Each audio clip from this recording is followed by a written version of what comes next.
YouTube family, कसे आहेत तुम्ही? मजेत असाल? आम्ही पण मजेत आहे. शेतात काम करून बघा आमचं काय काम चालू आहे. कांदे काढणी. सध्या आम्हाला आता कांदेच आहेत काढायला.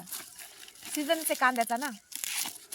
पण मंडळी शेतकऱ्याच्या ह्या बघा हे कसे कांदे आहेत, किती चांगले कांदे आहेत. पण ह्या मालाला जर बाजारच नसला तर शेतकरी काय पिकवणार?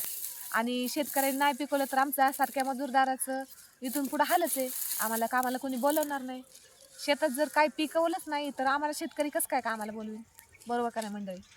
त्याच्यामुळं शेतकऱ्याचा जरा थोडा सरकारने विचार केला पाहिजे. त्याच्या मालाला योग्य दर दिला पाहिजे. बरोबर की नाही? आणि त्याच्या मालाला योग्य दर दिला तर माल विकला जाईल आणि शेतकरी आम्हाला कामाला बोलवेल. आमचं हाल होणार नाही. बरोबर का नाही मंडळी?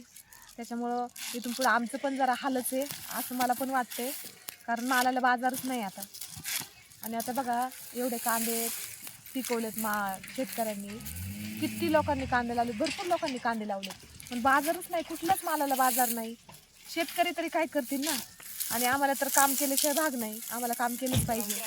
हां बरं तुम्हीच सांगा याच्यावर काय पर्याय काय निवडला पाहिजे? शेतकऱ्याच्या मालाला बाजार दिला पाहिजे काही आमची पण नुकसान आहे आणि शेतकऱ्याची पण नुकसान आहे.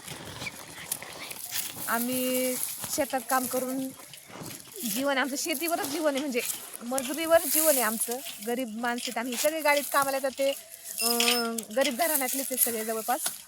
त्याच्यामुळं आम्हाला काम तर रोज केलंच पाहिजे. बाकी बघू भेटू पुढच्या व्हिडिओमध्ये. आज धन्यवाद.